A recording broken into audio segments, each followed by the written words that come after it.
Welcome, everybody, to Optometric Education Consultants National Webinar Series, Tuesday night edition. Tonight is Mastering OCT Interpretation Through Case Analysis with Dr. Carolyn Majcher. She's a fellow of the American Academy of Optometry and a fellow of the Optometric Retina Society. She is a graduate of the Pennsylvania College of Optometry at Salus, and she also did her residency at the Pennsylvania College of Optometry's Eye Institute. After her residency, she served as chief of the Retinal Disease Clinic and assistant professor at the University Incarnate Word Rosenberg School of Optometry for 8 years. In 2019, she joined Northeastern State University Oklahoma College of Optometry, where she is currently professor and director of the residency program. So with that, a nice warm OEC virtual welcome to Dr. Carolyn Majcher. Carolyn, please take over. Thank you so much, Joe and Greg, for inviting me to be here with you guys this evening. I really enjoy watching your webinars on Tuesday evenings. Have some excellent lectures, especially Kelly Malloy. Gosh, I love her. But we'll go ahead and get started then, looking at OCT interpretation. And I really want to keep this clinically applicable. And so decided to keep this mostly case-based in terms of the format in which we're going to cover this information. Here's my contact information as well as my disclosures. I am a paid consultant and speaker for Zeiss, Regeneron, Astellas, Optomed, as well as Apellis Pharmaceuticals, and I am a paid advisory board member for Lens Therapeutics, Nodal Vision, Topcon, and Tarsus. And of course, everything I present here today will be unbiased, and my relationships have been mitigated by COPE. And so first I want to just take a quick 5 minutes kind of just to review the normal OCT retinal anatomy, make sure we know the layers that we're looking at, what in-fos OCT refers to. And so when we think about the retinal layers, the easiest one I think to identify is at the very base of the fovea, which is this dark layer here. Remember, dark layers represent layers that contain cell bodies. And so this is the outer nuclear layer that contains the cell bodies of photoreceptors. We then have the inner nuclear layer and then the ganglion cell layer. And then when there's hyperreflective layers or bright layers, these are plexiform layers. So we have the inner plexiform layer here, the outer plexiform layer, the most superficial or anterior hyperreflective layer being the nerve fiber layer, which contains the axons going to form the optic nerve. And then there's a series of 4 bright hyperreflective bands that represent the photoreceptor RPE Brooks membrane complex. And we'll go through them from anterior to posterior. So this thin hyperreflective layer that's most anterior represents the external limiting membrane. The next one down is by far the most important, because this is the ellipsoid zone of the photoreceptors. And this has a lot of different names. People call it like the photoreceptor integrity line. The ISOS junction is what we used to think it was, but we now know truly it's the ellipsoid zone of photoreceptors, but you may still hear people calling it the ISOS junction. This correlates with visual acuity and visual function in most retinal diseases. And so this is a really important band to look at when we're trying to say, what's the visual prognosis post-management or post-treatment? We also then have the third band down, which is the COST, cone outer segment tips or interdigitation zone. So this is where the outer segments of the photoreceptors are literally interdigitating with the RPE. And then the most posterior bright hyperreflective band represents the RPE itself. And of course, we know the RPE is connected to the choriocapillaris via Brooks membrane. So Brooks membrane in theory is in here, but we can't visualize it unless there's some sort of pathology, like a pigment epithelial detachment, or say geographic atrophy, where we have complete atrophy of the RPE that just exposes like a bare Brooks membrane. Then of course we have the choriocapillaris and the choroid, which we can visualize in greater detail with enhanced depth imaging OCT. And we can actually identify the choroidal scleral junction. So that is where the choroid intersects with the sclera. So we can measure the subfoveal choroidal thickness. And we know the subfoveal choroidal thickness and morphology can even be abnormal in conditions of the pachychoroid spectrum. So we think pachychoroid, we think like a thick, beefy choroid, essentially. And there's a spectrum of diseases in that range that would encompass like central serous chororetinopathy, polypoidal choroidal vasculopathy, etc. So imaging the choroid is also very important, especially in choroidal tumors as well. Hey, Carolyn, can I be a geek and have you go back 2 slides? I love to geek out with you, Greg. All right. One more slide for me. You bet.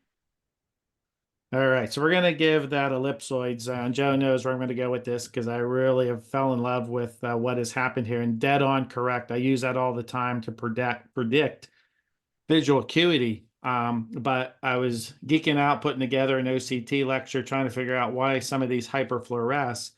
And that is why it hyperfluoresces is that it's the mitochondria of the photoreceptor. And so they're tightly packed. There's about 500 mitochondria per photoreceptor. In the RPE, there's about 700 mitochondria. So when that line fades, and we're going to see probably as you go through your slides tonight, and we start predicting, well, that's the mitochondria of the photoreceptor. And we all know that that's the powerhouse. And if that starts to fade or become stressed or oxidized, then that's why our acuity drops. Right above it, you have the myoid zone, which has the Golgi apparatus and the endoplasmic reticulum of it. So basically, we're looking at the full photoreceptor there, but that's why that ellipsoid zone has such a predictive power, because if the mitochondria are dying and fading, then obviously the photoreceptor is going to not work, and that's why it's such a great predictor of our visual acuity. But the ellipsoid zone now has another name. I call it the Caldwell zone because I'm going around trying to teach people that it's the mitochondria. I love that, Greg. And I love like going through the anatomy of the photoreceptors too. That's excellent. And it really highlights too like how far we've come in terms of OCT technologies. Like starting out with like time domain OCT, we couldn't really even visualize this layer. And now with spectral domain and swept source OCT, the resolution that we get is just unreal. It blows my mind. Thank you. So I want to cover something called in-phos OCT analysis, which has been around for a long time, but maybe weren't utilizing on your OCT or maximizing to its clinical capability. And so an in-phos image essentially represents like a slab of retinal data. So we're taking several retinal layers, kind of like compressing them down into a 2D plane and then turning it in-phos. Or sometimes we're just taking a cut, say like parallel to the RPE surface underneath the RPE, rather than taking like a cross-sectional scan. So this is a sort of conceptually a little bit different how we would be looking at this cube of OCT data. And structural in-phos analysis, imaged over here on the left, has been around for a very long time on your OCT machines, can sometimes be of value, especially to look at the choroidal vessels. It's close in caliber to, say, OCT in Geography. It gives you really nice resolution detail of the choroid, even without angio. But looking at, say, the ellipsoid zone for early plaquenil toxicity, or looking at geographic atrophy can also be of value. But we most commonly use in-phos analysis to visualize OCT angiography data. And depending on your brand of OCT system that has angiography on it, they're going to have different preset in-phos displays.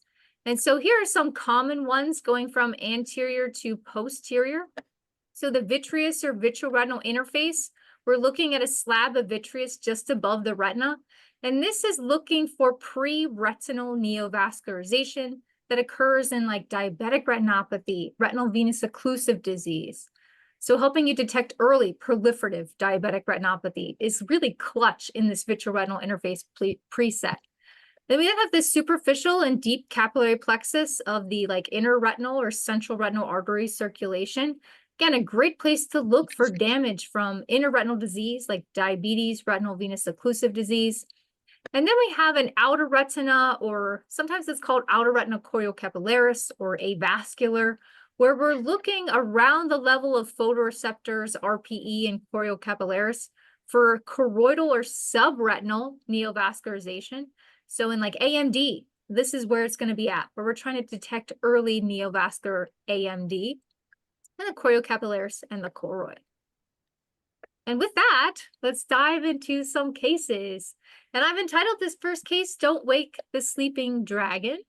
If you can't tell, I love dragons.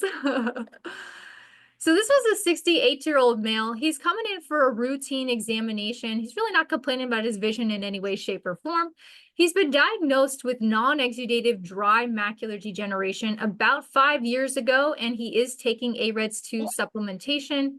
His systemic history, he has hypertension as well as diabetes, never a smoker. And his vision is slightly reduced in the left eye to 20/40 plus 1. And just looking here at his magnified macular color fundus photography, I think we can all appreciate that there is some drusen present that's a little bit worse in the left eye that has the reduced vision compared to the left. Also some pigmentary changes, some hyper as well as hypopigmentary changes. And this round hypopigmented lesion that has well-demarcated borders likely represents an area of non-central geographic atrophy. So here we're looking at a raster OCT going through B-scan raster OCT going through the very center of the fovea in the right eye, which really doesn't show us a whole lot of pathology present. The photoreceptors are like a little bit disrupted and ratty, but not too much in terms of like drusen. Certainly there's no fluid or pigment epithelial detachment that would be a concern for potential neovascular exudative AMD. And then his OCT and geography of the right eye, again, also pretty unremarkable. Other than in the choriocapillaris slab, we have a little bit of hypoperfusion. So reduced perfusion to the choriocapillaris. And this is a pretty normal finding in patients that have macular degeneration, and perhaps like fuels why neovascularization grows to begin with, because we have this choriocapillaris decreased blood flow or ischemia. And then here's the left eye, so a little bit of a different story. And I've given you 3 different slabs here going through different layers of the macula. So as we go through the very center here of the fovea, we can see that there's a very shallow and irregular contour pigment epithelial detachment. So this here is the RPE, and then this thin hyperreflective band right here, we usually can't see, but now we can. This is Brooks membrane. So when we have this shallow, low-lying, irregular contour pigment epithelial detachment, we gotta have this red flag come on in our head and say this could potentially harbor a neovascular complex. I need to see if it is exudative or active. And how would we know, right? We want to look for, is it leaking fluid? Is it leaking blood? So I'm going to scroll through the entire cube of OCT data, which, I don't have a video here, but we want to look through the entire cube for fluid to see, is this active? We want to take a close look at the photo or looking at the fundus clinically to say, is there a hemorrhage that would indicate that this is active? Neither of which is this particular case. Hey, Carolyn, before you Yeah. go on, can you just at that top image there, just follow that ellipsoid zone across and just show Yes. people, just kind of maybe start by the nerve and then it's intact and then missing. Can you just do that? Can you just highlight that? Absolutely. So intact, a little bit disrupted, but intact like all the way through here. And then we're missing the ellipsoid zone in this region. And then it kind of continues over this pigment epithelial detachment and across here. Yeah. And it's not well defined right where you are. So that's going to be kind of maybe some dropped vision right there. So Absolutely. Yeah, he was 20/40 plus, I think, in this eye. And I think you bring up an excellent point here too, which is this lesion corresponds to this non-central geographic atrophy. And I kind of have a case that will highlight this a little bit better later. But we have loss of the photoreceptors, RPE, and choriocapillaris in geographic atrophy lesions, with resulting choroidal hypertransmission because we're missing that RPE. And so here we're kind of cutting through that little GA or geographic atrophy lesion. What's interesting too, I thought, is in this like lower macular scan, how he has just like this diffuse loss of photoreceptors, but the RPE still like relatively intact.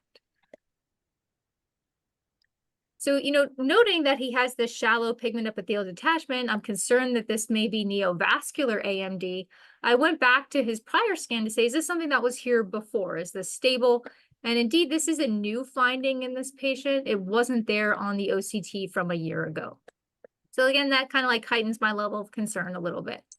If I want to directly visualize the neovascular complex itself, my ideal imaging technology is going to be OCT and geography. And to get like the highest resolution scan possible, I'm going to choose the smallest scan size that I can fit that pigment epithelial detachment into, which was a 3 millimeter cube. So that's going to give me higher resolution than say like a 6 or 8 millimeter cube. And then I would usually do this myself so I can decenter the cube. So it's basically right on top of this pigment epithelial detachment. And as we can see in the outer retina choriocapillaris slab, where we're looking at the photoreceptors and this pigment epithelial detachment and the choriocapillaris all kind of sandwiched together, we can see that there is a well-formed neovascular complex located within that pigment epithelial detachment. So indeed, this patient does have neovascular AMD. And so I'd love to ask the audience, if this was your patient sitting in your chair, what's your plan? Are you going to monitor this patient back in your office in 3 months, bring him back in 6 months? Are you going to refer to a retina specialist because he needs anti-VEGF like now? Are you going to refer to a retina specialist because, it makes you a little nervous, but he probably doesn't need anti-VEGF now? So the polling question is open. Someone asked a little bit earlier where they could find it. If you look at your screen, you should see Q&A right below. It should say polls. And the poll, you click on that, should open it up, and you can put your answer in A, B, C, or D. But Carolyn, can you, while this poll is running, there's no questions in the chat box, but can you discuss, for that image down there, that's a beautiful choroidal neovascular membrane that's showing up on this OCT, but I don't think, we have 20% that don't have an OCT and a bunch that only have OCT or OCTA. Yeah. Can you discuss that a fluorescein dye is not needed, no injection is needed? Maybe talk real quick about how does that get taken and there's no dyes? Yeah, so what the beauty of OCT and geography is that it's non-invasive, no dye injection is required. And we're using basically our regular OCT technology, but we're imaging the same location 4 times. And if there's changes within those 4 scans, it's assumed to be due to red blood cell motion, something we call like motion contrast. And so it's basically imaging blood flow, like it's flow imaging versus true angiography because is no dye injection required. It's like taking a macular cube scan 4 times. And so this is why you have to buy like the more expensive OCT brands or models, that is, so that it can do really fast scanning to basically do 4 scans consecutively. And it has to have motion tracking software on it. Because if patients move in their eye, then you're going to get a ton of artifacts because we're trying to image the motion.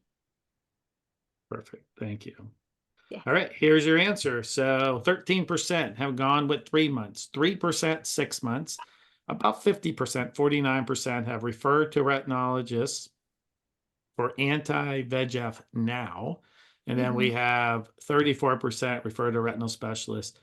This patient probably doesn't require treatment right now, but I am nervous.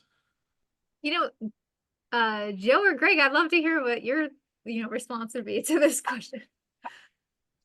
Well, my response is, in our practice, I would refer this to our retinal specialist. I wouldn't bully the patient onto his chart, onto his schedule. I would not need to text them to warn him ahead of time. He would do a fluorescein angiogram and would probably go 50-50. He may inject or he may not. But I don't think I wouldn't think that this one, without significant fluid there, is that much of an emergency. I would get him in first available. Great. Yeah, this is a tricky one because I mean your OCTA is what's really making this diagnosis. A fluorescein might not see this because there's really maybe no leakage or maybe a little bit of leakage there. But if there's leakage on an FA, I think that they would inject it. But like Joe said, I would get it in pretty quickly, but it's not one of those where you have to call up and ask for a favor. Yeah, I think that's a great point. So I think I'm torn myself between like A and D. We're in a very rural setting in Tahlequah, Oklahoma. And so our closest retina specialist is like an hour, 15 minutes away. And, we're pretty close that I can just like text him or send him images. And we actually chose in this particular case to monitor in 3 months.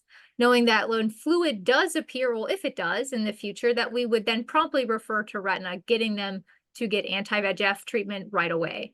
And so our diagnosis for this patient for the left eye, we're saying this is neovascular AMD, but it's non-exudative or like dormant, quiescent, it's inactive.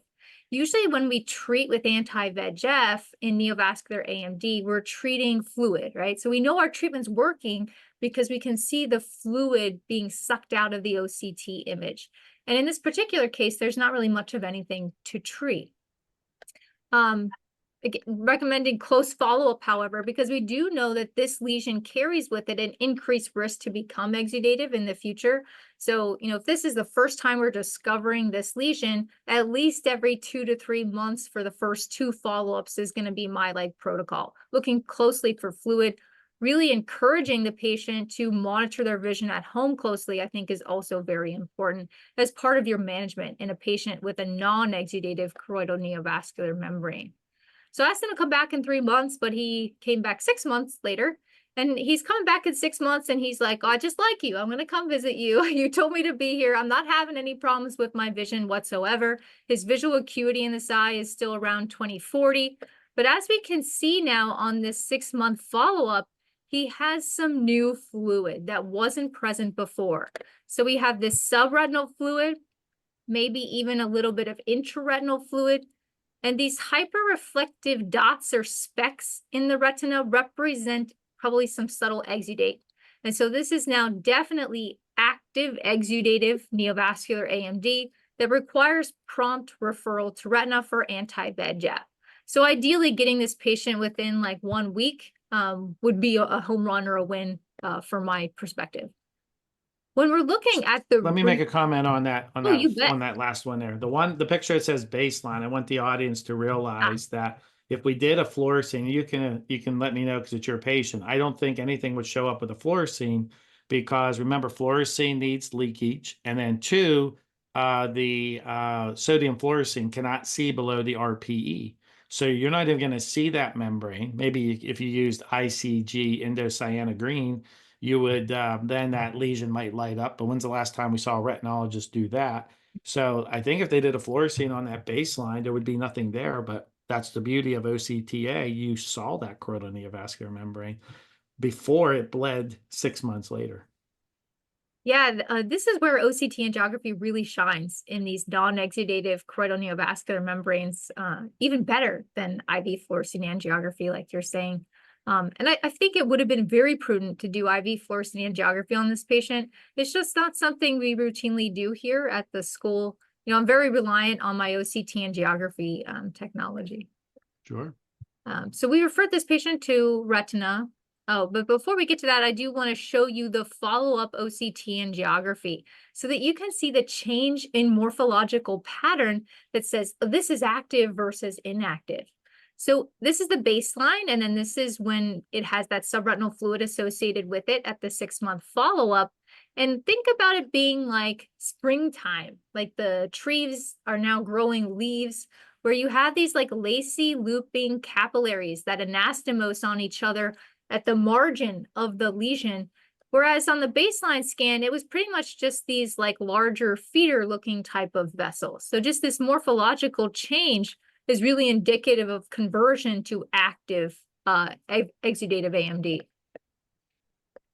So let's do a quick review in terms of discussion as to what a non-exudative choroidal neovascular membrane is, this sleeping dragon type of lesion, a well-defined neovascular complex that we can best visualize with OCT angiography technology. It has no signs of leakage on fluorescein angiography, no fluid on OCT, no blood or exudate on clinical examination. And really important, no fluid on OCT, and no leakage with fluorescein angiography in most cases. And we know it's actually quite common, present in about 10% of high-risk AMD eyes. That is, those that have intermediate AMD in one eye and are already exudative or neovascular in the fellow eye. So it is something you'll see if we're keeping an eye out for it. And unfortunately, the prognosis is poor, so it increases the risk of converting to the active exudative form that requires anti-VEGF therapy. And that may be as high as like 15 times greater risk if you harbor one of these lesions compared to if you don't. And so, our patient is the great case in point, where he did end up converting just 6 months later. And with that, I want to do just a brief discussion of how do we recognize these features that are indicative of active exudative AMD that need to be referred to retina for prompt anti-VEGF therapy. We know the sooner we get anti-VEGF therapy on board in exudative AMD, the better the visual prognosis. So that really needs to be one of our forefront goals when we're assessing a patient with AMD in our exam chair. So looking at clinical examination, any degree of hemorrhage, usually it's a subretinal hemorrhage, but it could be a sub-RPE hemorrhage. It could be an intraretinal hemorrhage. But any bleeding should concern you that this could be active exudative AMD. If there's fluid at any level, so fluid, subretinal fluid, intraretinal fluid, fluid under the RPE, any degree of fluid should concern you that this could potentially be active exudative AMD. And of course, we can see the neovascular net directly with OCT and Geography. Then I want to talk about different flavors of pigment epithelial detachments, of which we can kind of subdivide into 4 different types. And the least concerning type being drusenoid pigment epithelial detachments, right? So this is a non-exudative feature. This is just like a large coalesced soft drusen. Drusenoid pigment epithelial detachments have a nice round contour of the RPE elevation. It's not weird and lumpy bumpy like a fibrovascular PED, right? It's nice and round in terms of the contour. The internal reflectivity should be pretty much like a uniform gray. It shouldn't have bright areas, dark areas, right? That would be more suggestive of a fibrovascular pigment epithelial detachment. And so let's, track back here and talk about fibrovascular pigment epithelial detachments.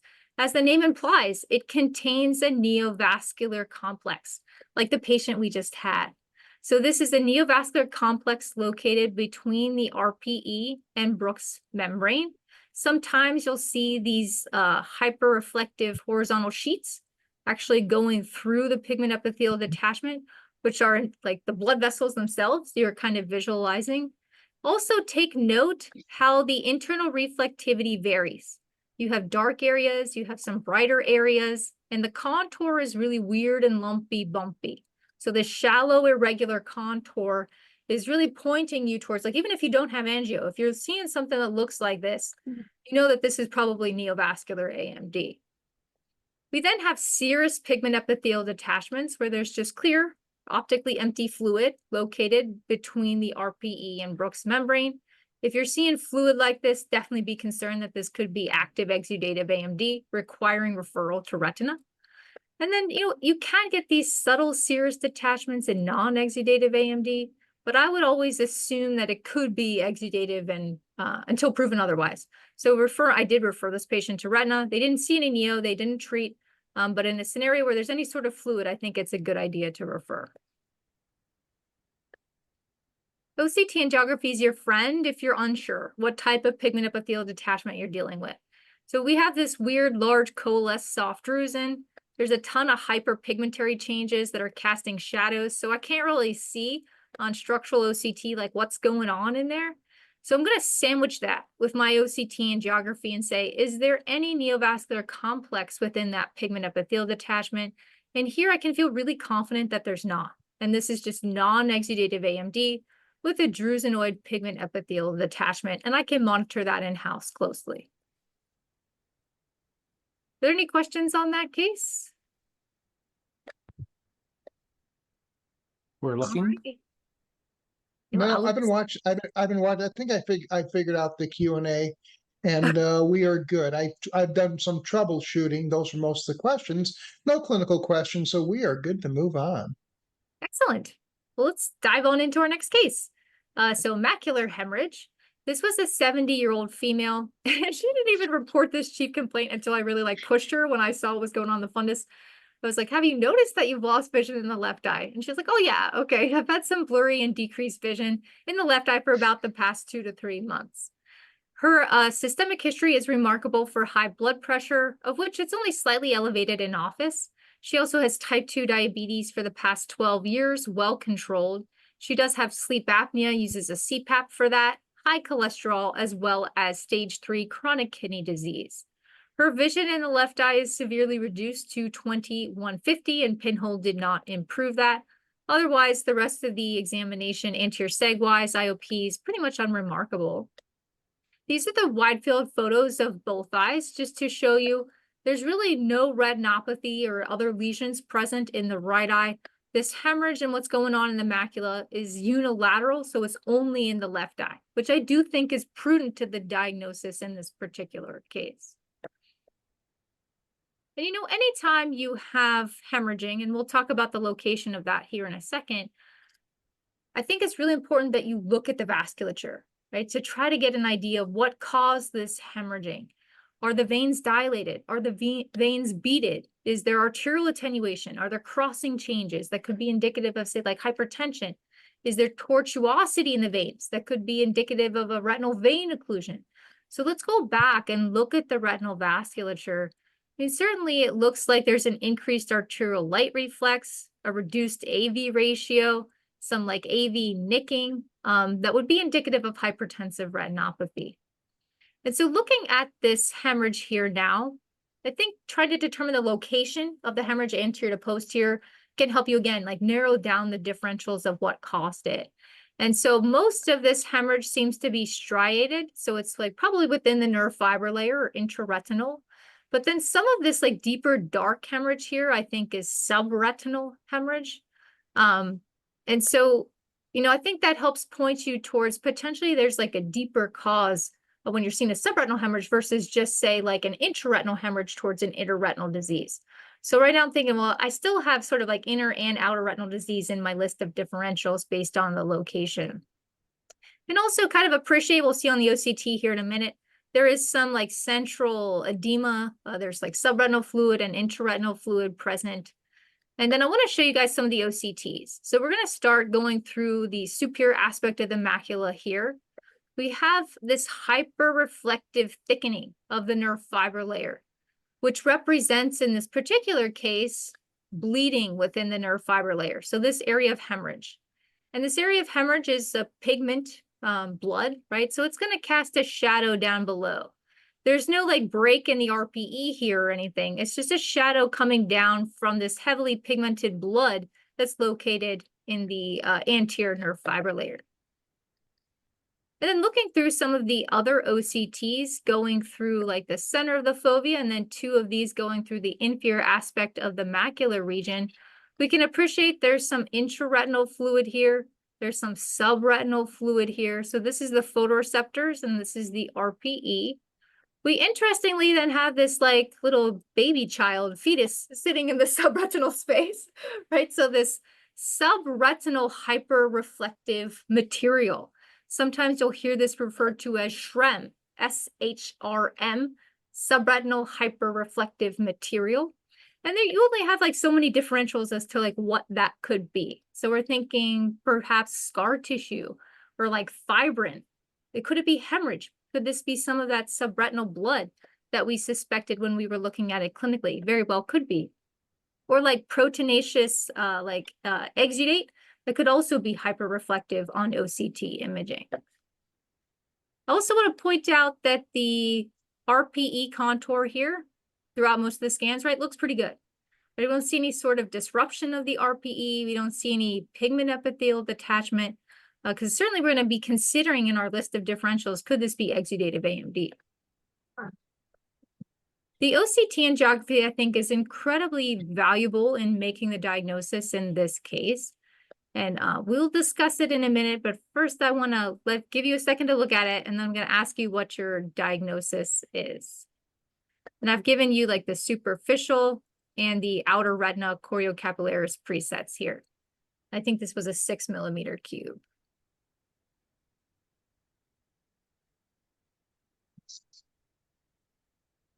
And so if we could then run the next polling question.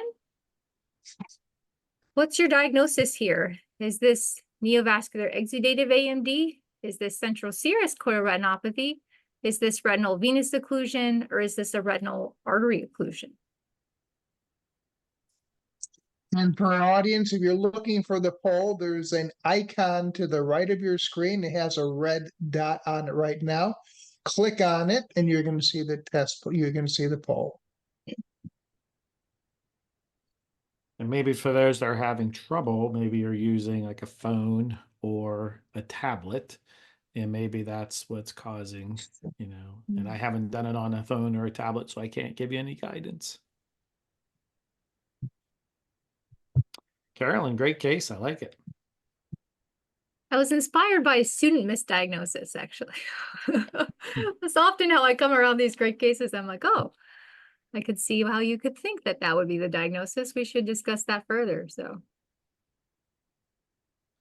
All right, we have people rolling in here. I have the display hidden right now, but I think we have enough people that have replied. So I think the trend has been set. So I'm going to display it so the audience can see it. But I'll read it to you, Carolyn, because I know you can't see it. We have 45% the winner being neovascular exudative macular degeneration, central serous being 17%, retinal venous occlusive disease being 35%, and 3% being artery occlusion. So exudative macular degeneration has won, Number but one. second place is retinal venous occlusive. Yeah, so the correct answer here is actually C. This is like a twig or macular retinal venous occlusion.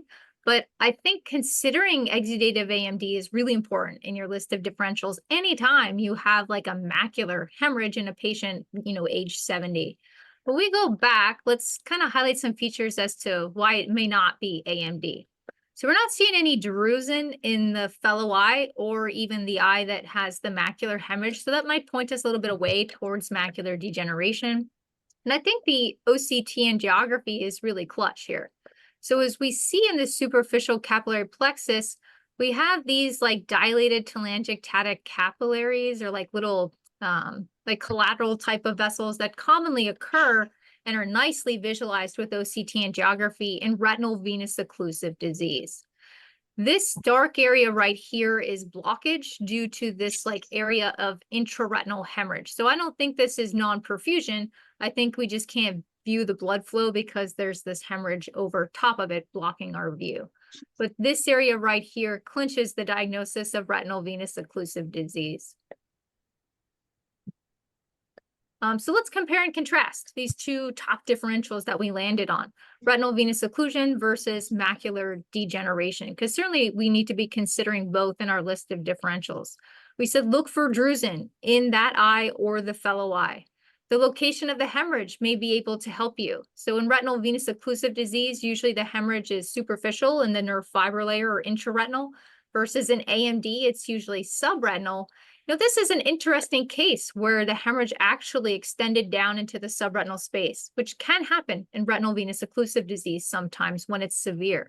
But the location can at least point you a little bit one way versus the other. Are there cotton wool spots present that would push you towards retinal vein occlusion versus macular degeneration? We didn't have any here, but that's something else that I would potentially look for. And then in terms of your structural OCT features, is there a pigment epithelial detachment present or not? So if there's a pigment epithelial detachment present, there's outer retinal disruption like this, I've been thinking more towards macular degeneration versus retinal venous occlusive disease. And in like subretinal neovascularization that can occur in macular degeneration, you can actually see the membrane itself. So this like hyperreflective mass with intraretinal fluid is also a feature of more active exudative macular degeneration and not retinal venous occlusive disease. Again, I think the OCT and geography is really valuable. So highlighting those telangiectatic capillaries in the superficial capillary plexus is ideal utility of OCT and geography in retinal venous occlusive disease. I actually caught patients where I didn't even see any signs of a retinal vein occlusion on clinical exam And then I was doing the OCT and geography for some other reason, and we were like, oh, there actually was a retinal vein occlusion here in the past. This can also help you differentiate between a retinal vein occlusion and a retinal artery occlusion, for which the systemic workup is very different, right? When you have these dilated telangiectatic capillaries, we know that's a vein occlusion and not an artery occlusion. In macular degeneration, if it's neovascular, we're looking at that outer retina choriocapillaris slab to identify a neovascular complex, which in our case is absent. We just have this dark area of blockage from that hemorrhage. So I think the OCT and geography really helps you make that differential in this particular case. So in summary, our assessment for this patient, a twig or macular retinal vein occlusion with macular edema. Your first line therapy for treatment-naive macular edema secondary to any type of retinal vein occlusion, whether it's branch or central or hemi, is going to be anti-VEGF therapy. So we referred to retina for anti-VEGF therapy, but important to recognize the systemic associations that led to the vein occlusion in the first place. Try to control those so the patient doesn't have a vein occlusion in the fellow eye, right? We know controlling the hypertension, the diabetes, the cholesterol, not smoking are all important things to counsel your patient on and communicate to the primary care physician. If you read the standard of care documents from ophthalmology in terms of what they say you should communicate to the primary care provider in retinal venous occlusive disease, they want you to specifically mention that there's an increased risk of stroke in patients that have retinal venous occlusive disease and increased risk of cardiovascular disease. So make sure that the primary care provider is aware of those things as well. Any questions on that case before we move on to the next one? No, very good. There is a question in the chat box. How do you determine an old area of a BRVO? Do the capillaries stay dilated on an OCT angiography even after retinal hemorrhage resolves? You bet. This Yep. will be present for life right here, these dilated telangiectatic capillaries, even when the intraretinal hemorrhaging is gone. And so that's, kind of what I was talking about before earlier, when you have, like, let's say you're looking at the fundus and maybe there's like a white vessel, like a sclerotic vessel, and you're not sure, was that an artery occlusion in the past or was that a vein occlusion in the past?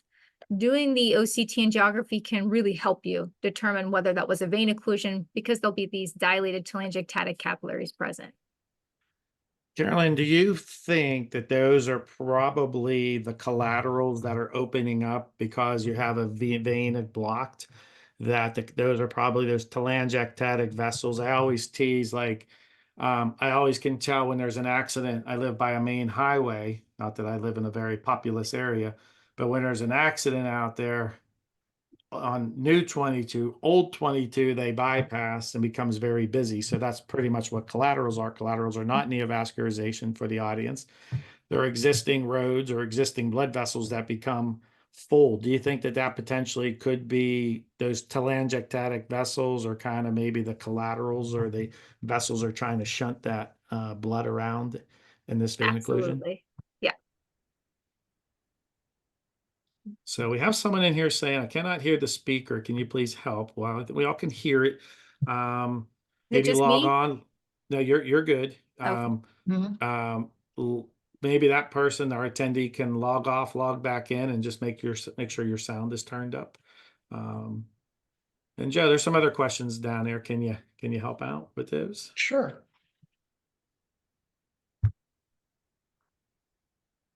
So a question came in, if this is not a CRVO, then can we rule out any brain tumor complications?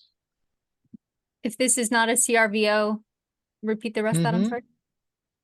Then could we rule out any brain tumor complications? You could have like really severe papilledema that could cause like congestion that may cause like a hemorrhage that would look like this. Like if you think about like Terson syndrome or something like that. That was what I was thinking. Would Usually like a Terson syndrome which is, well, let me define what Terson syndrome is here a second. So this Mhm. is like hemorrhaging at any retinal layer, but however, it's usually like vitreous or preretinal. It can be bilateral or unilateral hemorrhaging that occurs typically as a result of very sudden increased pressure within the brain. And so a brain tumor is like slowly expanding. It would be unlikely to cause a Terson syndrome hemorrhage like this, versus if you had like an aneurysm rupture and a subarachnoid hemorrhage, or trauma that caused a subarachnoid hemorrhage, that could certainly give you some presentation that would look similar to this. But I think the history and putting that in context, the patient would have like a severe headache, nausea, vomiting, or some history of significant head trauma that would clue you in that this is potentially Terson syndrome. Or if it was bilateral, then I'd definitely be concerned about some underlying systemic thing like that. And the only other and thing I if you can think where that attendee might be going might be like some type of AV malformation or some type of, brain issue like that. But with Mm. with this condition here, I wouldn't be thinking anything in the brain. But and a couple other people are asking, what did you call that fetus or baby again? Oh, yes. SHREM, subretinal hyperreflective material. Let me go back. Yeah. So SHRM, SHREM, Mhm. subretinal hyperreflective material. and we're really not sure what that is. There's a lot of hypotheses out there. We know the things that can hyperfluoresce. So if you want to hit that, I think that's some of the questions that are rolling in. There's Oh, not an certainly. exact, I think it's kind of maybe fibrosis. We know that blood it can become fibrotic. And then as we know, fibrosis can then be eaten away. So I think this is kind of more of a clot-ish type of thing, but that's just my opinion. But I'll let Carolyn take a run with that. No, I completely agree. Like in this particular case, hemorrhage of blood or like proteinaceous exudate material, I think it's either one of those. But like fibrous, like scar tissue would be on my list of differentials. Pigment would also be on my list of hyper-reflective materials on OCT as well. Kind of have to put it in a Yep. clinical context. And it looks like you're all caught up. Great. Thanks for everyone for making this synchronous virtual. This is the idea of synchronous virtual. So very good. Loving it. So I have just a general question about preretinal neovascularization before we dive into our next case. And so how do we best define the location and what preretinal neovascularization is? Is it dilated telangiectatic capillaries within the retina? Is it new blood vessels growing within the retina? Is it new vessels growing between the nerve fiber layer and the internal limiting membrane? Or is it new blood vessels that are growing between the internal limiting membrane and the posterior hyaloid of the vitreous?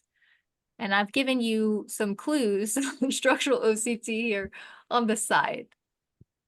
And that's a polling question. So I just launched that. So for those that know where the polls are, as Joe has mentioned, right side there, second one down, little red dot should be there. Click on it and it should open up the polling question.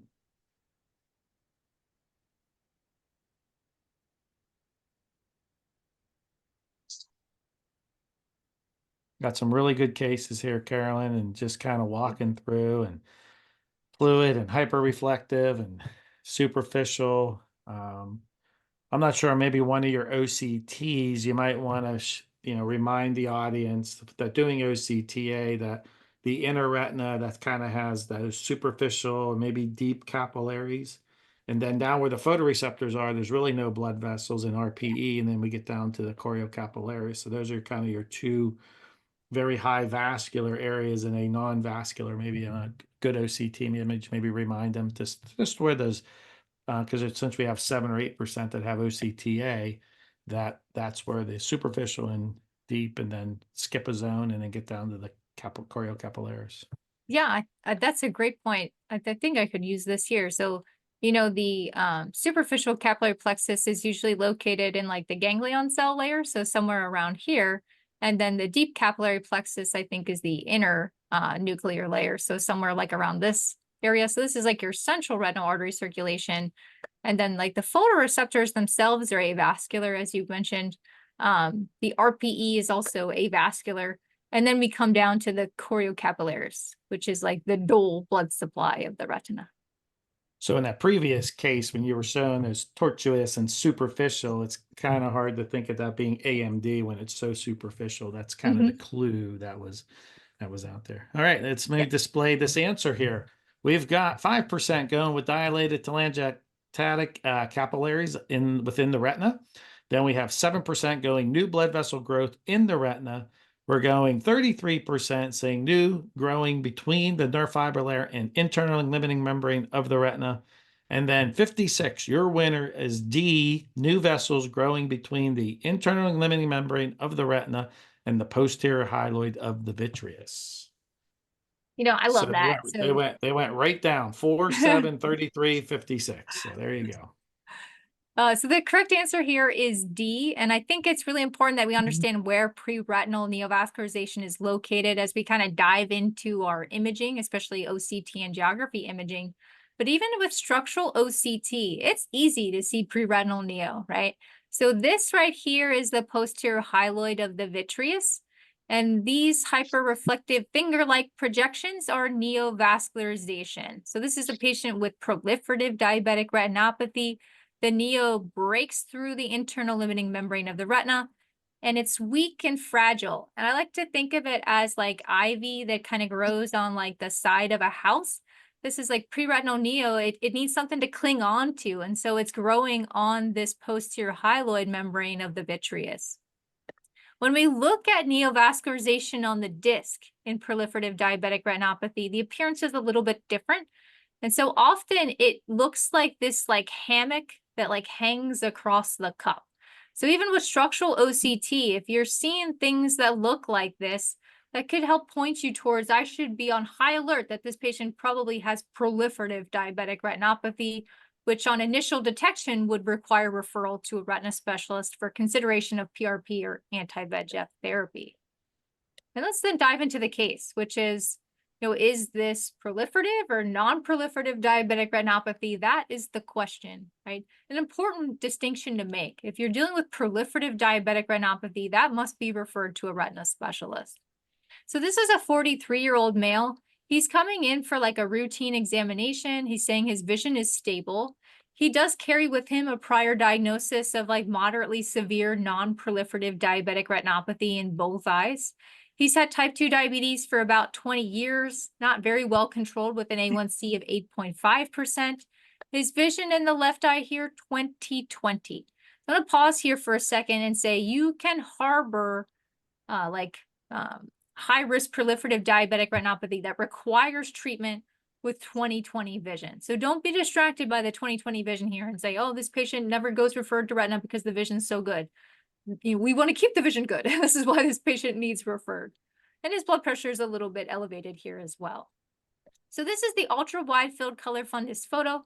We can see there's some pretty severe intraretinal hemorrhaging that extends even like out towards the periphery, which is kind of a marker of more severe ischemia in patients with diabetic retinopathy, a more severe presentation when the hemorrhaging is this peripheral.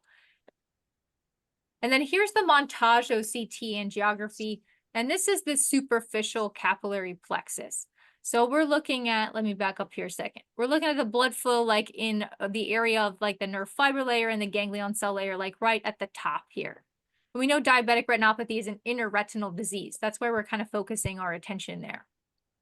And on this montage OCT and geography superficial capillary plexus, we can see there's areas of capillary non-perfusion or dropout. So these are areas that are lacking blood flow. And so the retina is starving. And when the retina is starving, it screams and it's like releasing VEGF, right? And VEGF can then lead to neovascular growth. It can also lead to increased vasopermeability and kind of promote macular edema formation as well. So when we're seeing large areas of non-perfusion, that should, again, put us on high alert that this patient's at high risk of being neovascular or proliferative, proliferative diabetic retinopathy. Hey, Carolyn, can you go back one slide? I'm going to geek out a little bit because this is beautiful. I'd love to, maybe you and I should share the podium someday at one of these meetings because, I love pointing things out here. that, when we went to optometry school, way before you, Carolyn, Joe and I went to Yeah. optometry school, they taught us about, what are the findings of diabetic retinopathy. And we'd all rattle it off. We would say, dot and blot hemorrhages, exudates, cotton wool spots, IRMA, neovascularization of the disc, neovascularization elsewhere. I mean, we were always taught, blah, blah, blah, blah, blah, rattle it off. But we would say dot and blot hemorrhages. We would say them together, dot and blot hemorrhages, as if they were one thing. Mhm. And I always, looked at dot and blot as being two separate. And this is a great case highlighting it. I ask the students when they come into the clinic and we have them as externs, I say, is there a difference between a dot and blot hemorrhage other than size? And they sit there and pause and they're like, okay, he's asking me this for a reason. What is the reason he's going for? And if we all remember that, that dot hemorrhage forms because of the Mueller cells that are in the retina. And the Mueller cells don't take a lot of energy, don't take a lot of oxygen metabolism to keep them alive. Think of a photoreceptor. It's out there metabolizing, it's out there, it's firing, it's this and that, high energy photoreceptor. Mueller cell is just giving structure to the retina. So if it's dying, there must be profound ischemia to allow that dot to become a blot. And you have blot hemorrhages here. So when I look at this, I would rather see a bunch of dot hemorrhages than blot hemorrhages. Blot is telling me ischemia. And I haven't seen your presentation, but when you go and then show me that OCT angiography, there's profound ischemia there matching those blot hemorrhages that are there. And that's why they're blot and not dot, because there's profound ischemia. So there is a difference in a photo between dot and blot hemorrhages. That's such a great point.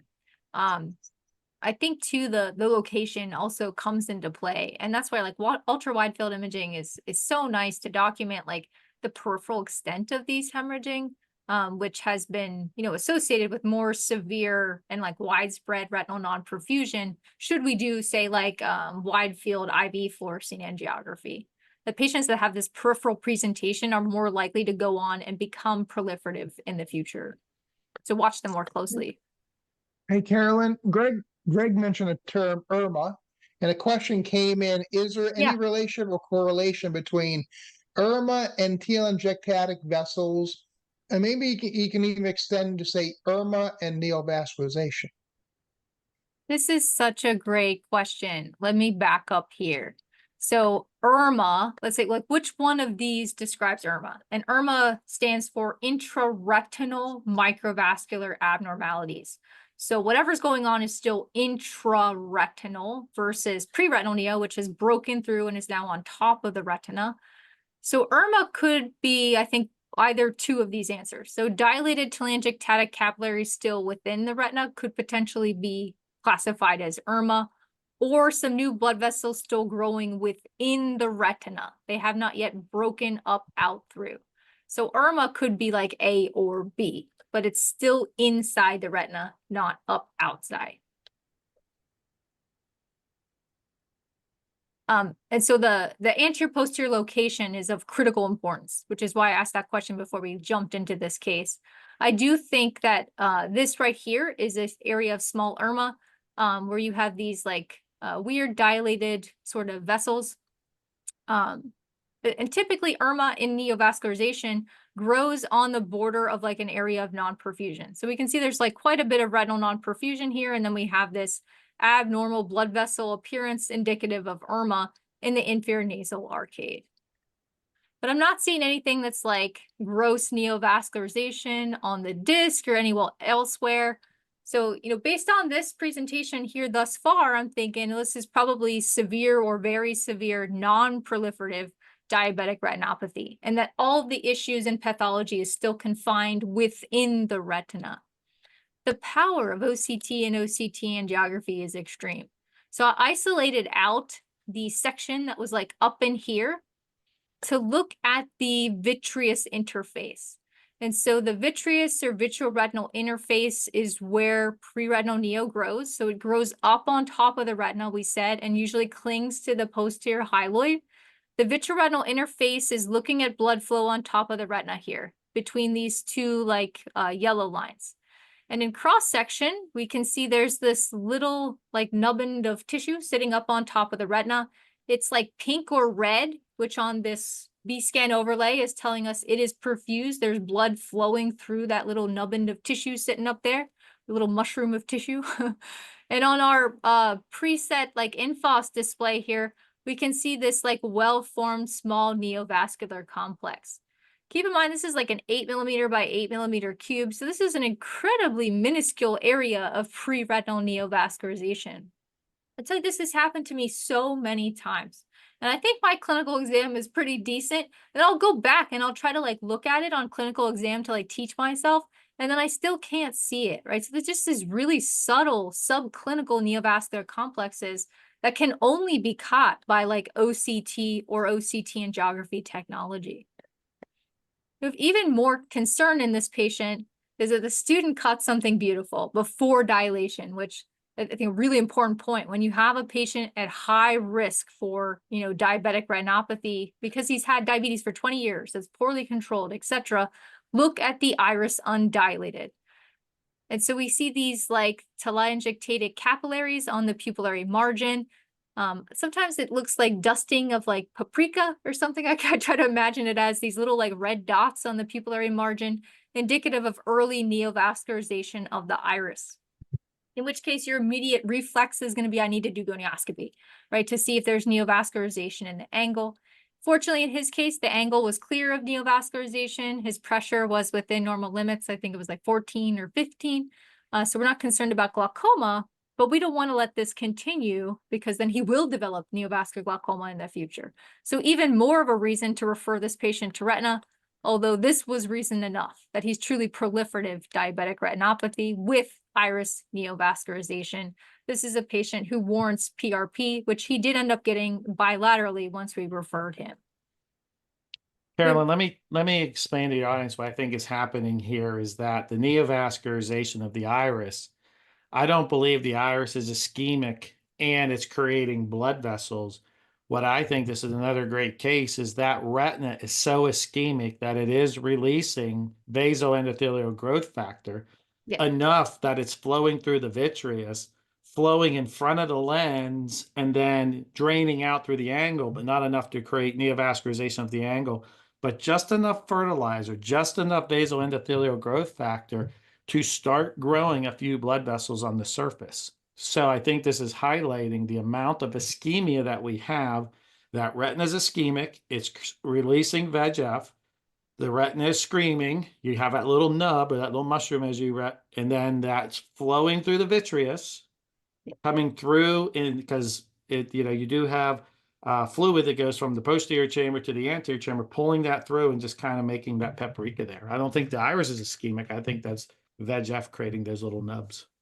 I completely agree with you, Greg. And I'm going to nerd out with you for just a moment. So I was shadowing a retina specialist one time in surgery, and he said something to me that like really stuck with me, that patients that have vitrectomy are more likely to develop anterior segment neo. And it's because the vitreous kind of in its natural state kind of helps hold some of that anti-VEGF in the posterior segment. And then once you do vitrectomy and you remove the vitreous, you can have that VEGF from the retina just freely kind of like leach into the anterior chamber. And there's a greater likelihood of anterior segment neo following vitrectomy, which I thought was really interesting. So by way of discussion, I think we did cover this, but to make sure very clear that preretinal neovascularization is on top of the retina. So it's broken through the internal limiting membrane, scaffolding or growing on the posterior hyaloid of the vitreous in most cases. It then connects the retina to the vitreous. So as the patient starts to go through this natural like PVD process and the vitreous pulls away from the retina, says, oh, I'm stuck, so I'm taking you with me, friend. And it takes the retina off. And that's how we develop tractional retinal detachments in patients with proliferative diabetic retinopathy. And even if you don't have angiography, you are able to visualize areas of preretinal neo with structural OCT. On OCT and geography, the location of the abnormal vessel is going to help you say, is this Irma which is like severe non-proliferative, or is this neovascularization elsewhere, which is proliferative diabetic retinopathy that warrants referral to retina if it's previously untreated. And so we can see this patient has some abnormal blood vessels right on the border between perfused and non-perfused retina, which is where we would expect them to be. They show up on our vitreoretinal interface or vitreous preset. When we cross-section through them, we can clearly see they're on top of the retina. So we know that this is neovascularization elsewhere, preretinal neo, proliferative diabetic retinopathy. If it was IRMA, intraretinal, we wouldn't have this tissue on top of the retina. This preset would be completely black. We can, segment out preretinal neovascularization, not just with like our, 6mm cube scans, but also using montage OCT and geography. So we can easily pull those out in, just to be more efficient, where we can easily identify the neovascularization, say, oh, yep, this is proliferative diabetic retinopathy. Do I need to refer? I think another important point, and I have another slide on it, this one, which is montage OCT and geography is going to show you retinal non-perfusion like you've never seen before. Right, so retinal non-perfusion is almost invisible with clinical examination, especially when it's like long-standing or chronic. Right, acute retinal non-perfusion almost looks like white, like a cotton wool spot, but over time that appearance goes away and the retina looks almost normal. And you're able to permanently visualize retinal non-perfusion on OCT and geography, and it can be striking. Like this was a patient that had type 1 diabetes. He was maybe like 30 years old. And just looking at the fundus, I wouldn't have anticipated that he had this much retinal non-perfusion. He was unfortunately already proliferative. This is a huge frond of neovascularization elsewhere, kind of located up there superior nasal. It looks So like he's been treated too, has he not? Yes, he's had some kind of intermittent PRP, yeah. Partial PRP, yes. And then take a look at what I was chatting about there. And hey, Carolyn, check your text message as I'm rattling off here real quick. Oh, yes. And then, wow, I want to point out, you can see those areas of non-perfusion. And for those that don't have OCT angiography, and you see patients with that photograph on the left there, take and look at the blot hemorrhages that are there. Yeah. Those are not dot hemorrhages. Those are blot hemorrhages. And you can then see what is happening with the non-perfusion there. So this is, I'm geeking out here. I love it. So. Me too. Carolyn, you got a few good questions that have just come in as well. Yeah. Can you see neovascularization of the angle with OCT anterior segment? What a great question. I don't think so. I'd love for you guys to weigh in on that too. Yeah, I mean, structural OCT? I can speak on probably just most of the OCTs, and I don't know the latest software that's out there. I'm going to say no. So that's why you got to do gonioscopy. Yeah. Yeah, generally speaking, by the time we get these patients, there are areas of peripheral anterior synechia, and you'll kind of see that. Mostly what I'm going to ask about, I see, I just see the hyphema. I see that. On OCT anterior segment, you may see something unusual. You correlate to gonias. Oh, okay, that's what it is. Now, will VEGF treatment resolve NVI? Temporarily, right? Okay. So that's the important point. So anti-VEGF in early stages of like anterior segment neo, like when there's just neo on the iris, or maybe let's say there's some neo in a few clock hours of the angle. Getting anti-VEGF in there right away to prevent that from synechiing over time is important. But remember, anti-VEGF wears off depending on the agent within, 6 to 8 weeks. And then what are you going to do? Anti-VEGF for life? And the compliance is going to be poor. There's burnout with repeated anti-VEGF injections. You got to follow it up with delayed PRP. The PRP is the more permanent solution to anterior segment neo. And the standard of care documents from ophthalmology will support that. Like any anterior segment neo and diabetic retinopathy, you got to get PRP in there at some point. So early anti-VEGF followed by PRP. Yeah, that was a question that came in. It is impressive. I mean, it will cause rapid regression, but ultimately the precipitating cause of ischemia is there. So ultimately, you still have to barbecue the fundus. Yep. And I will tell you, Joe knows I have a case. I had a patient that had florid neovascularization of the iris from a central retinal or central retinal vein occlusion.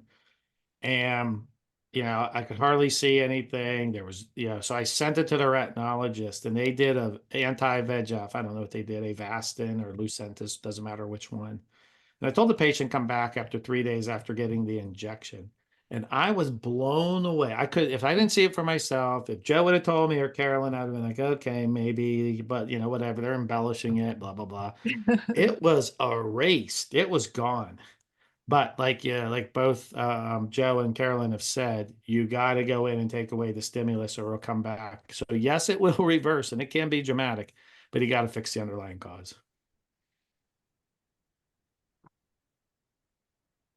Perfect. So I think we're caught up, Carolyn. I'm looking at the questions. I think you're good. Great. And then I just have another like short case regarding diabetic retinopathy, and how we can correlate like B-scan imaging with OCT, which I think is really beautiful and helps you understand both technologies a little bit better in terms of what you're looking at. So this is a patient with more advanced disease. He was coming in complaining of some vision loss in his left eye. So his vision had reduced from like 20/40 to 22/50. You see there's a lot of like fibrous preretinal tractional tissue on the disc as well as in the arcades. Let me magnify here. This area of hemorrhage right here is a small preretinal hemorrhage. You know that because it's like blocking your view of this vessel because the bleeding is up on top and the vessel is now underneath. Also putting it in a clinical perspective where he has all this like preretinal neovascular fibrosis that's probably causing some traction and resulting in this preretinal hemorrhage. I think you could also tell that this isn't a flame-shaped hemorrhage or like a nerve fiber layer hemorrhage.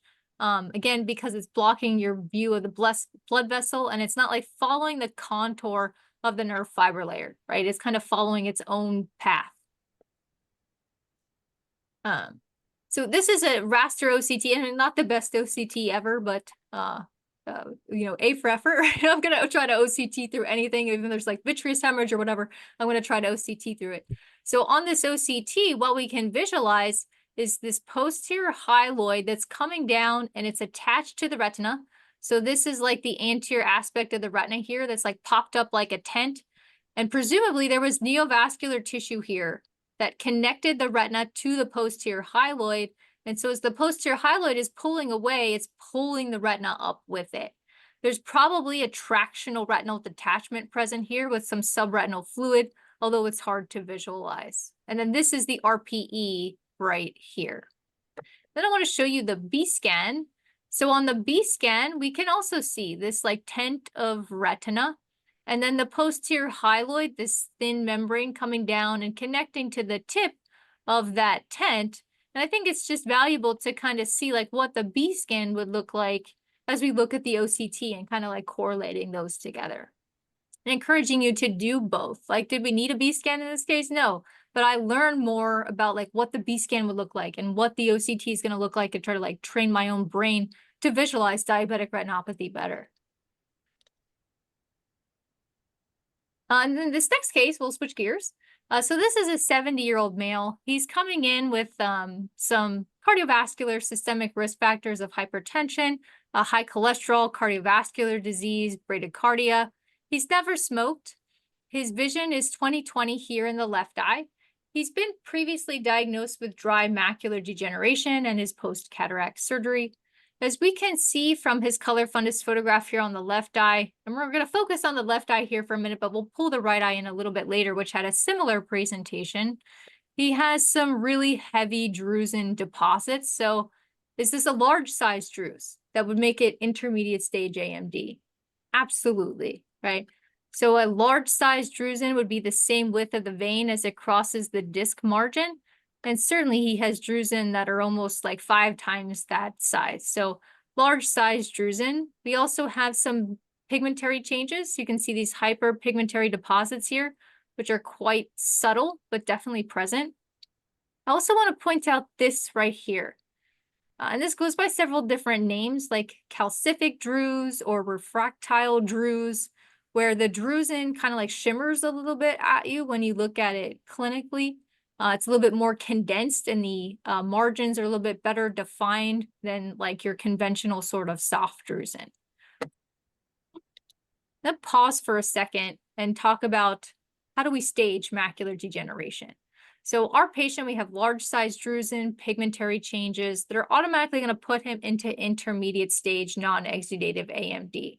And this is an important stage to recognize because there is a call to action that you need to look for early treatable features of AMD, which is neovascular exudative AMD we already discussed, and now geographic atrophy that we have FDA-approved complement inhibition therapies available for the management of GA. So when we see intermediate stage AMD, it could be any of these four things. So we could have at least one large size drusen. You could have extensive medium-sized drusen. You could have pigmentary abnormalities. However, there must be drusen associated with it. It can't just be pigment changes because that could be anything, right? That could be trauma. That could be central serous core retinopathy in the past, right? It has to have some drusen with pigmentary change to be considered intermediate stage macular degeneration.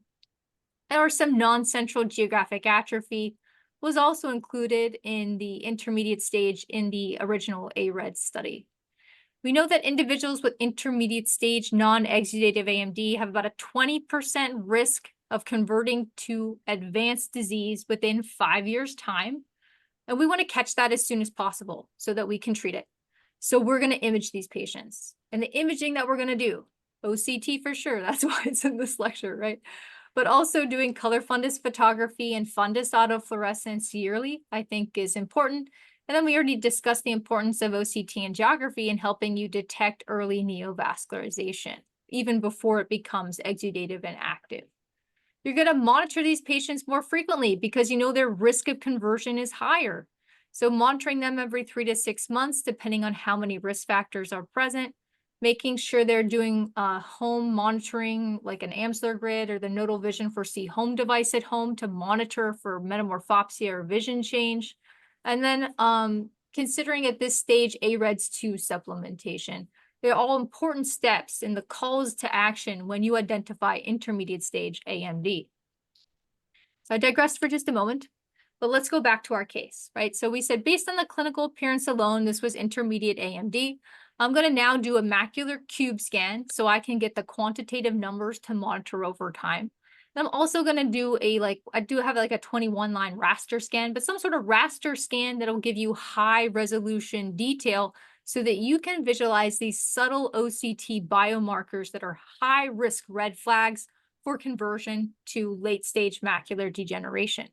I want to point out some of these high risk OCT biomarkers for conversion to geographic atrophy, which is where he ends up. So the first thing I want to point out are these intraretinal hyperreflective foci. These are activated irritated RPE. So you have RPE that's migrated anteriorly within the retina. On clinical examination, that appears like hyperpigmentary changes. So hyperpigmentary change, intraretinal hyperreflective foci on OCT.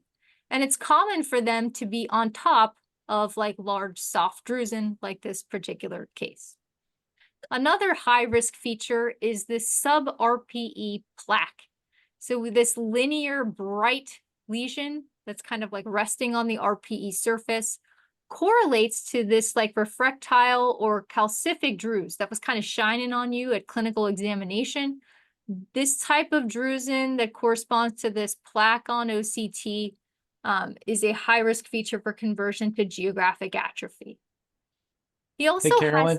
Oh, yes. Carolyn, as you're going through these, because you're going to do this, and I want to have the audience thinking of something in the background as you do this. Certainly. I want the audience to think of macular degeneration as an autoimmune disease. I want you to think of it as an immune disease where there's oxidative stress, there's metabolism issues, there's mitochondria issues. We understand low-grade chronic inflammation. This is an acute problem. And this is all these things that Carolyn's doing a great job highlighting. Hyperreflective foci are nothing more than low-grade, chronic, metabolism, inflammation, immune, autoimmune, all these things happening at the same time.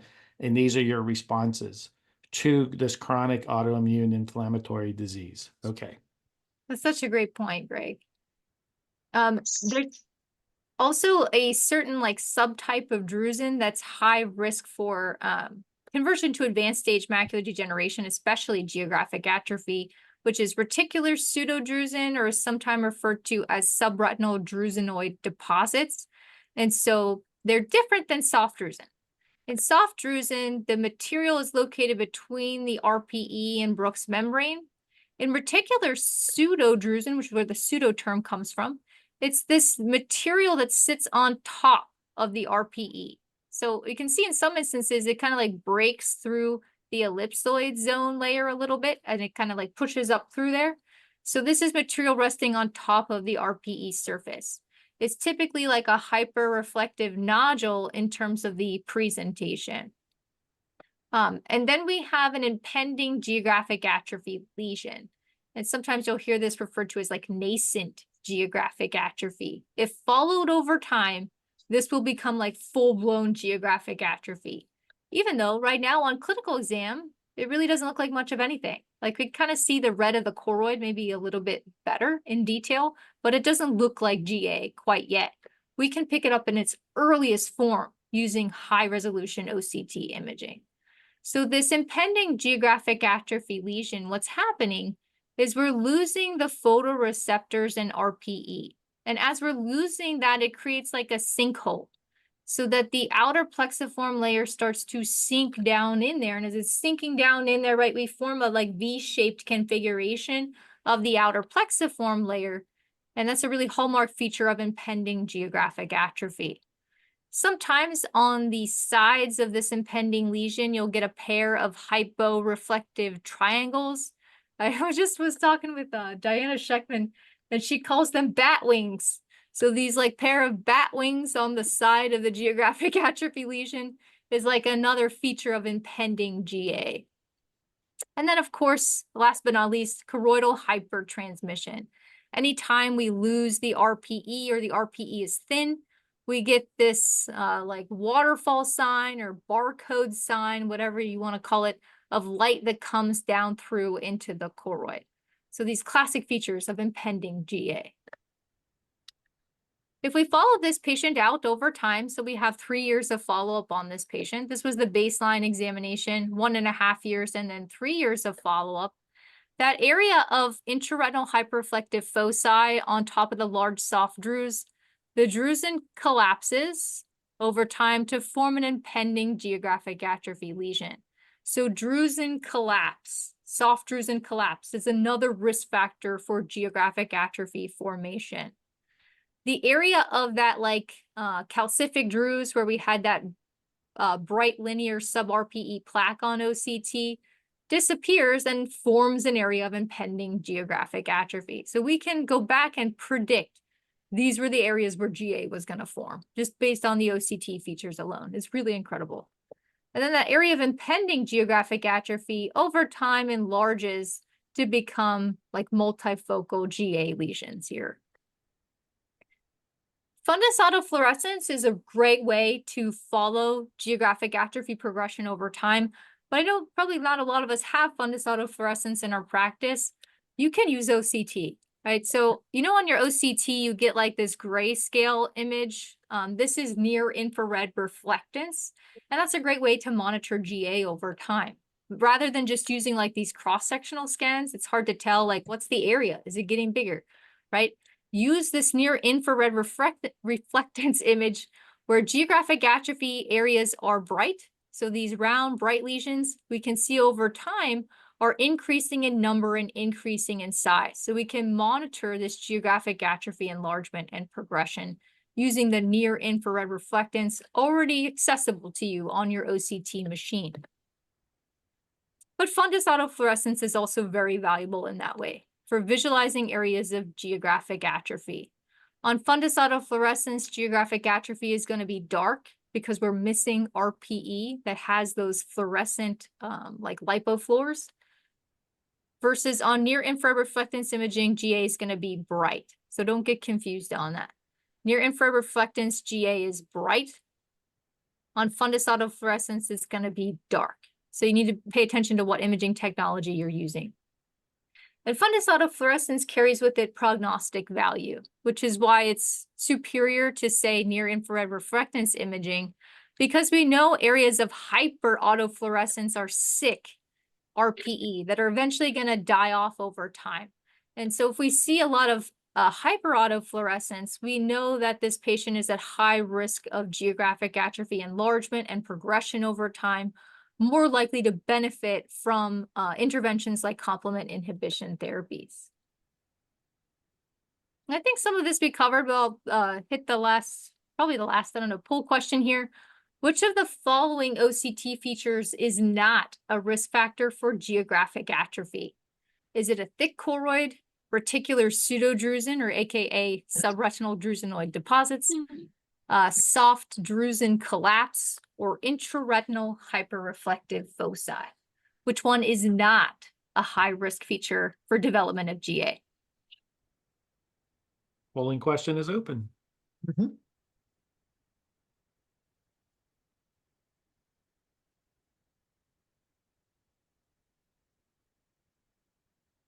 As the polling questions or the answers are coming in, a question did come in. What are the anatomic markers for a GA treatment?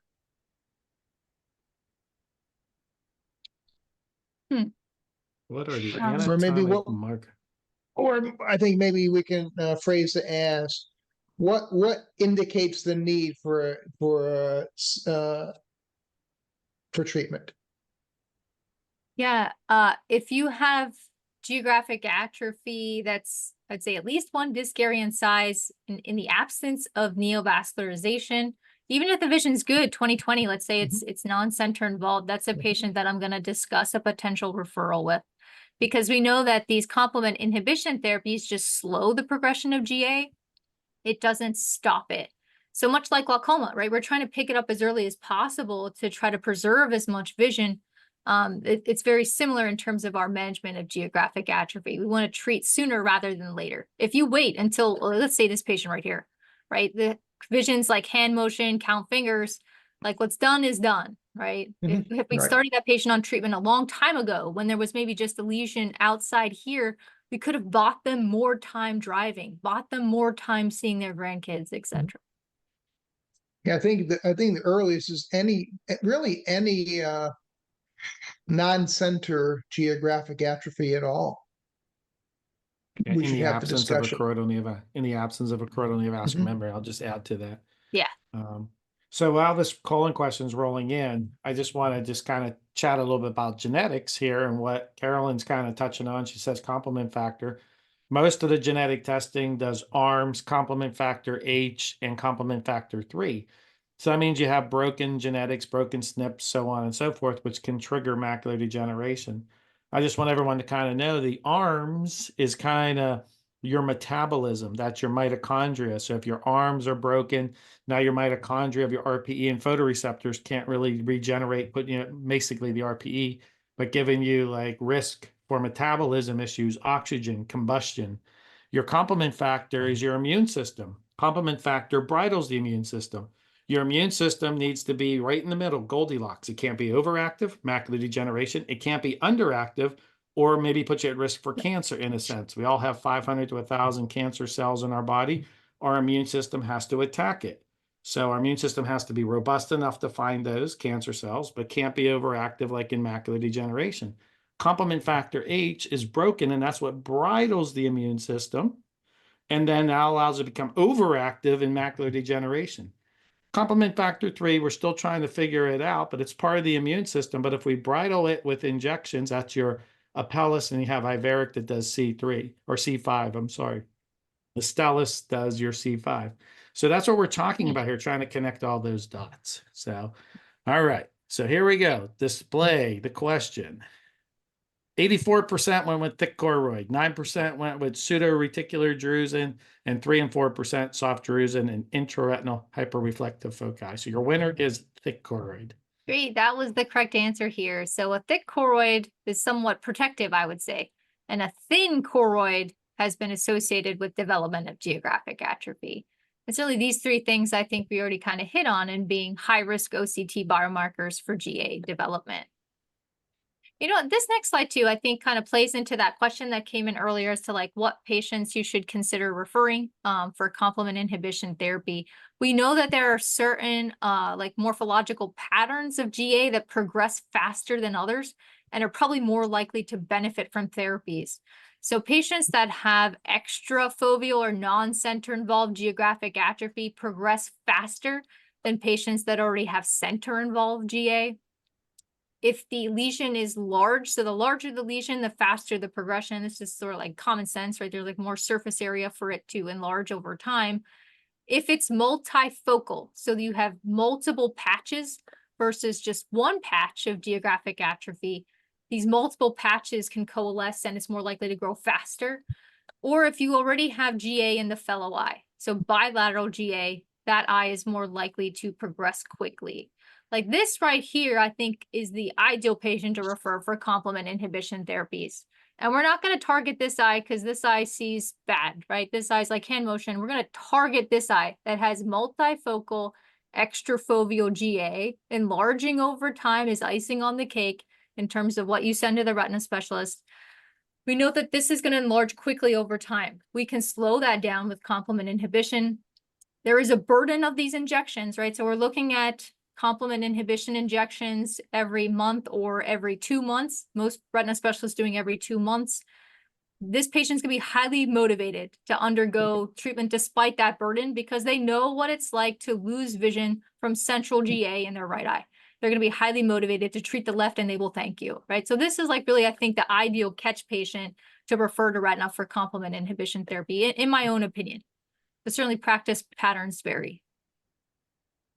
I want to throw out 2 terms out there. They're a little bit technical, but I think we're going to see them more and more in the literature and retina specialists using them. So C-RORA and I-RORA. And what this refers to is complete RPE and outer retinal atrophy versus incomplete RPE and outer retinal atrophy. This was basically like a group of retina specialists got together and said, what do we define as being like full-blown geographic atrophy on OCT imaging?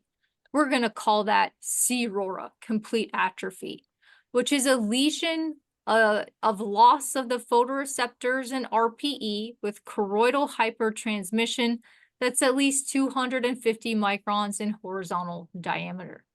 Keep in mind, patients included in the clinical trials, like the phase 3 clinical trials for complement inhibition therapies, though, the GA lesion had to be at least 1 disc area in size to be included in those studies. And then I-RORA, incomplete RPE and outer retinal atrophy, is pretty much anything short of that. Like maybe you have some attenuation of the photoreceptors, some non-confluent choroidal hypertransmission. That would be like an impending geographic atrophy. So I want to hit the OCT high-risk biomarkers that predispose to future geographic atrophy development. We talked about nascent geographic atrophy lesions or impending GA lesions, where we have this V-shaped configuration of the outer plexiform layer as it falls into the sinkhole. You may visualize this external limiting membrane turning down and intersecting with Brooks membrane, what we call ELM descent. This pair of batwing triangles on either side of that impending GA lesion. You could just have loss of photoreceptors, right? So this loss of the ellipsoid zone.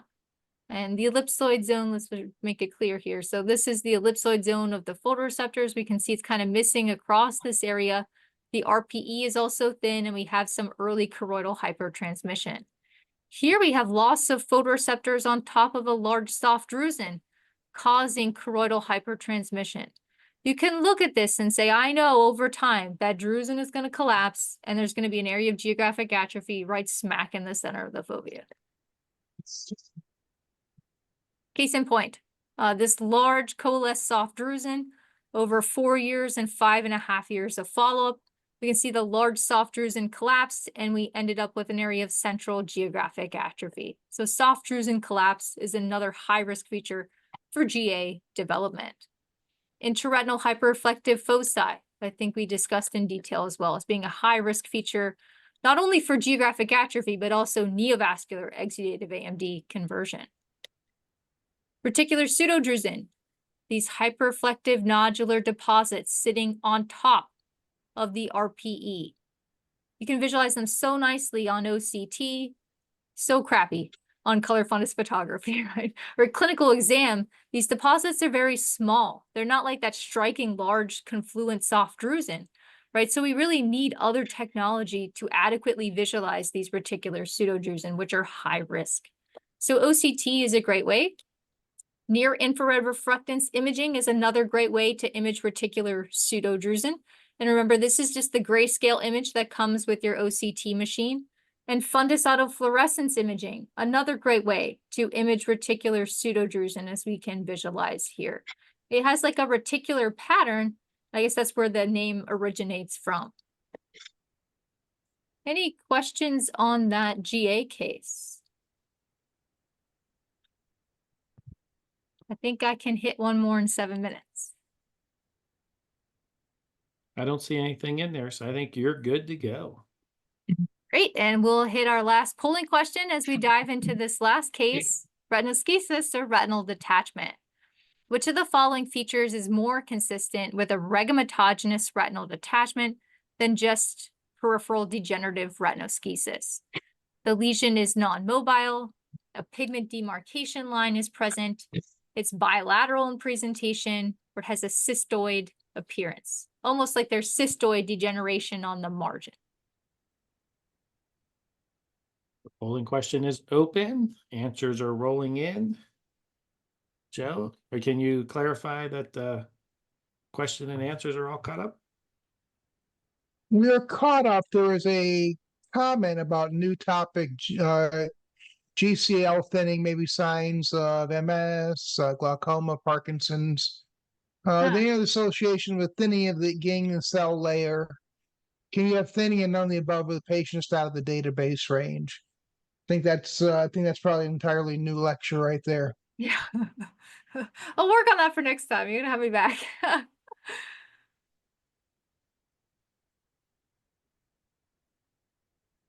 So just to kind of reference the question is that, the ganglion cell, we always say is brain is eye is brain, brain is eye, blah, blah, blah. If we just think about the ganglion cell and its axon, the axon starts in the macula, the ganglion cell goes to the nerve fiber layer, neuroretinal rim, through the lamina cribrosa, becomes myelinated. So I think there might be some reason why there's some myelination issues there and correlation. Becomes myelinated, goes through the optic foramen, and then back through the chiasm, and then to the lateral geniculate body. So you start with an axon that's in the brain, it goes in the eye, goes to the brain. So is there a surprise why there's correlation with Alzheimer's, Parkinson's, all these neurogenic? There is a correlation. The question is, what is it? Stay tuned. And like Carolyn mentioned, maybe that would be a lecture in the future, but there's not a real great correlation, and some maybe with artificial intelligence, we'll be able to kind of take a deeper dive into that and get in some risk factors. But yes, there's a correlation, but I'm just not sure how I would answer it. But Carolyn, if you know more, please jump in. It's not a topic I'm like intimately familiar with, but who I point you to would be like Jackie Thies. I mean, she would be an excellent person to have come and lecture on that topic. Yeah, there you go. So yeah, we were thinking about reaching out for the live meeting for that. So let's see here. Let's get back to this polling question. I hope I didn't lose it. And let's see the display. We have 51% going with a pigmented demarcation line is present. Great. And then about 6 and 4% going with A and B bilateral presentation, and presentation is non-mobile. And then the other high winner was 38% with cystoid appearance. So the winner was B.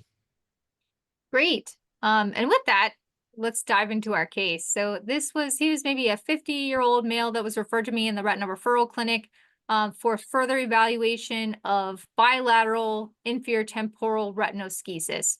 And just looking at the color fundus photography right off the bat, you can tell this isn't just a retinoschisis because of this correct answer B, right? We have this pigment demarcation line that's telling you that there's a retinal detachment present. I want to show you the off-axis OCT. And the way I acquired this OCT is having the patient look towards the lesion. So he's looking like down and to his left. This is his left eye. And then you may want to angle the raster so it's going this way. That may get you an even better ideal scan. But on this off-axis scan, I've captured the schisis and the detachment in the same OCT slice here. So when you have a retinoschisis, it's a separating of the inner and outer layers of the retina. And this forms because you have cystoid degeneration that basically coalesces over time, which gets back to this like cystoid pattern. So imagine, like, see these columns in between the cysts of cystoid degeneration. As those cysts start to kind of coalesce and collapse on each other, this is how you form peripheral degenerative retinoschisis. The photoreceptors are still on the RPE surface in retinoschisis.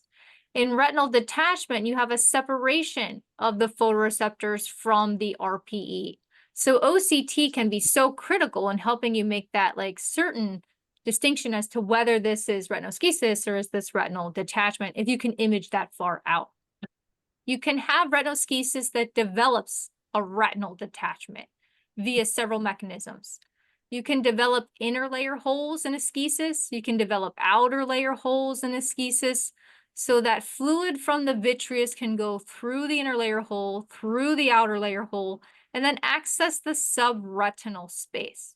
So if you have a detachment with both inner and outer layer holes, that requires a rather urgent referral for repair. If there's just outer layer holes with a detachment, but there's no inner hole, so the vitreous can't directly connect to the subretinal space, that's less risky.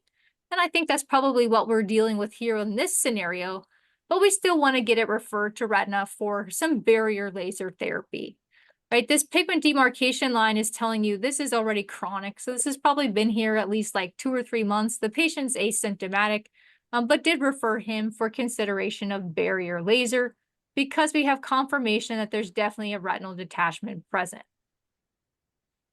So here he is post-barrier laser treatment.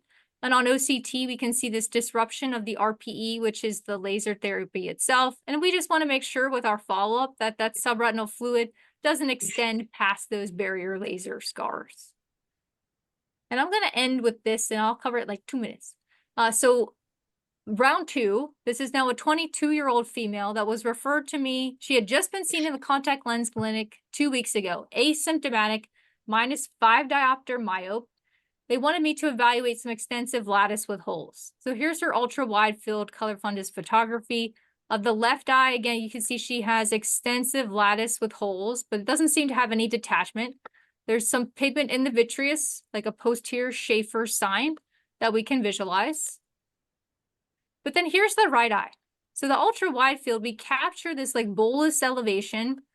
How do we know this isn't a schisis? First of all, it's only in one eye, and it's superior temporal, which isn't a location that we would expect a retinoschisis to be present.